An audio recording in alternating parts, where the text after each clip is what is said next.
السلام علیکم ورحمۃ اللہ وبرکاتہ۔ پروگرام رمضان المبارک میں خوش آمدید۔ میرے ساتھ خطیب اہل سنت حضرت علامہ قاری شفیق احمد نقشبندی صاحب دامت برکاتہم العالیہ تشریف رکھتے ہیں۔ علامہ صاحب، رمضان المبارک کا یہ بابرکت مہینہ، اس کا ہر دن ہی عظمت والا دن ہے، میں اسی حوالے سے آپ ناظرین سے گفتگو فرمائیں۔ بسم اللہ الرحمن الرحیم۔ اللہم صلی علی سیدنا وعلی آل سیدنا ونبینا ومولانا محمد وبارک وسلم وصلی علیہ۔ قابل صد احترام سامعین، ناظرین،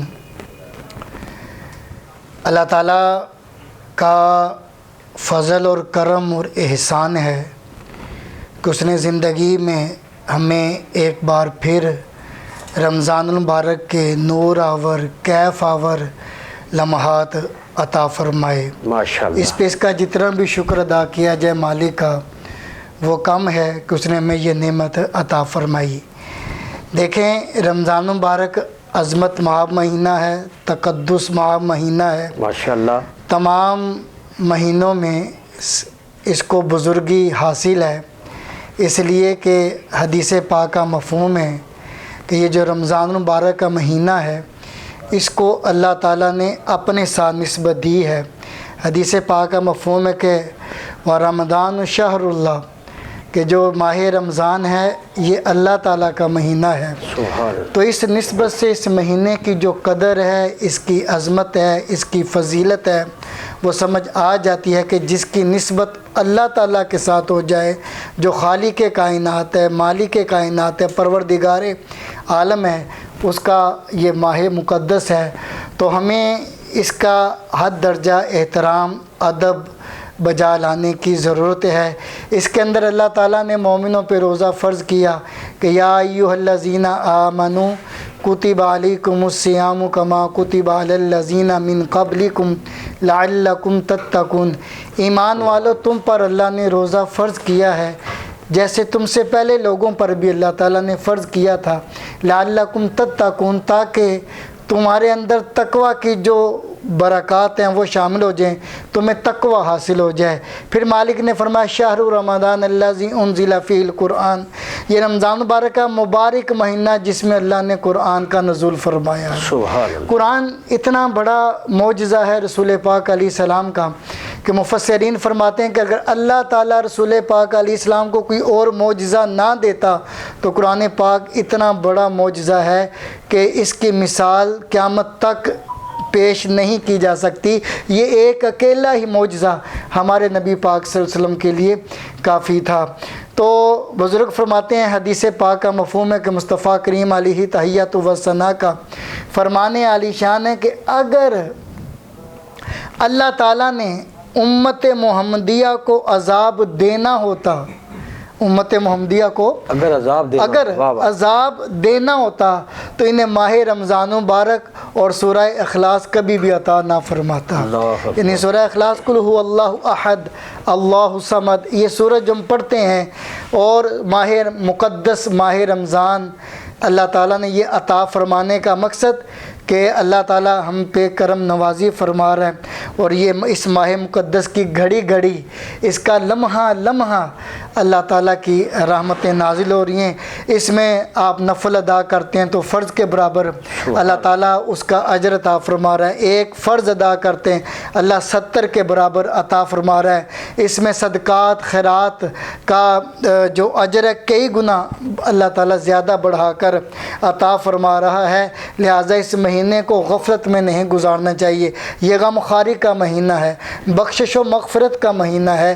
اس مہینے میں ہمیں غربا مساکین کے ساتھ غم خواری بھی بجا لانی ہے، اور ہمیں اس کی عبادات کو بھی بجا لانا ہے تاکہ اللہ تعالیٰ ہماری بخشش و مغفرت فرما دے۔ اور اس کی دن کا ہر دن، ہر لمحہ، ہر رات اللہ گناہ گاروں کی بخشش فرما رہا ہے۔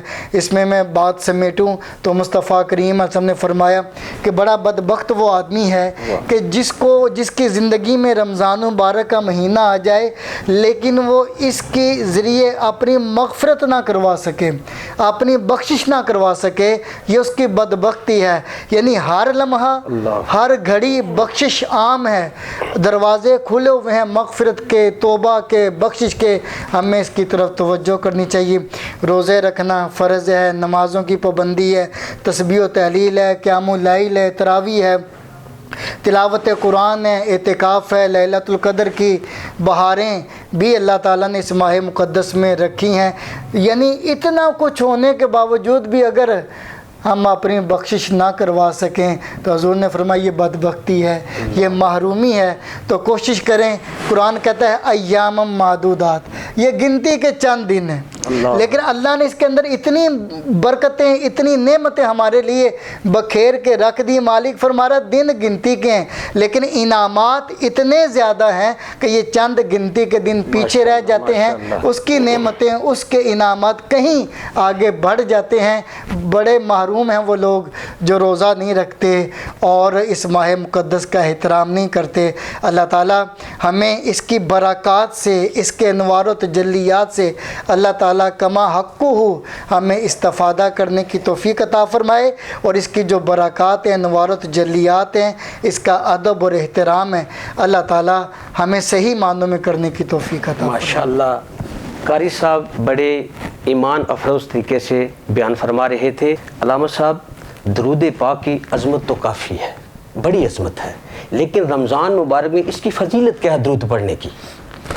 دیکھیں درود پاک کی تو فضیلت بہت زیادہ ہے، سب سے بڑھ کر یہ کہ یہ وہ وظیفہ ہے کہ جس کے بارے میں قرآن مجید میں اللہ تعالیٰ خود فرما رہا ہے کہ ان اللہ و ملائکتہ یصلون علی النبی یا ایھا الذین آمنوا صلوا علیہ وسلموا تسلیما، یعنی بے شک اللہ اور اس کے فرشتے درود بھیجتے ہیں رحمت عالم صلی اللہ علیہ وسلم کی ذات گرامی پر، اے ایمان والو تم بھی ان پہ خوب درود اور سلام بھیجا کرو۔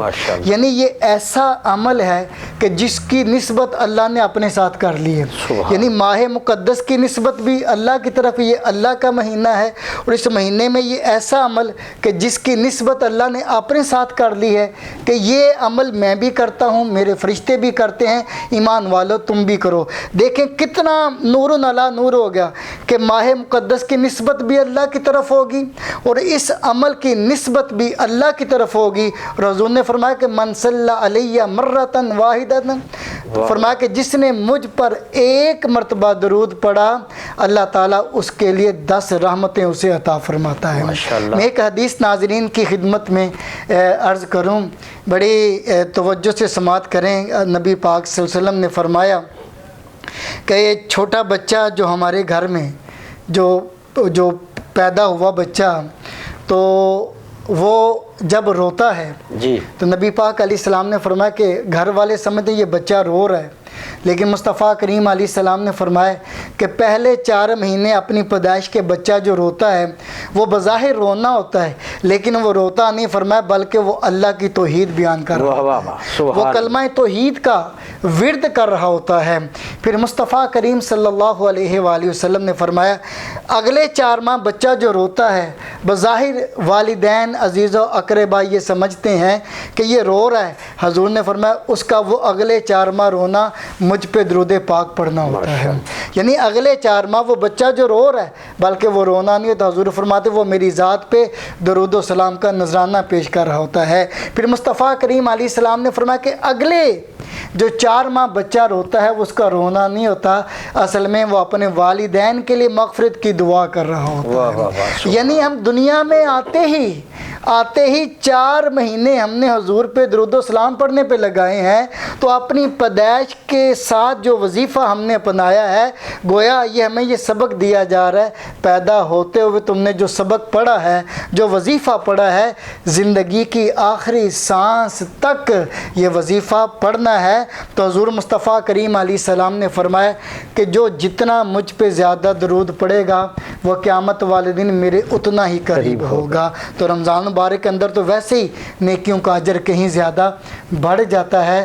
زیادہ سے زیادہ قرآن مجید کے بعد سب سے بڑا جو وظیفہ ہے وہ درود پاک کا ہے. اللہ اور اس کے رسول کی نگاہ اور حضور کی توجہ انسان کو نصیب ہوتی ہے, روحانی درجات اس کے بڑھ جاتے ہیں, بلند ہو جاتے ہیں. تو دعا ہے کہ اللہ تعالی ہمیں حضور کی ذات بابرکات پر زیادہ سے زیادہ یہ عالی وظیفہ کی صورت میں پیش کرنے کی توفیق عطا فرمائے. ماشاءاللہ علامہ صاحب نے بڑے مخصوص انداز سے سوال کا جواب دیا. کل انشاءاللہ ایک نئے مہمان کے ساتھ نئے موضوع کے ساتھ, تب تک اجازت. السلام علیکم ورحمۃ اللہ وبرکاتہ.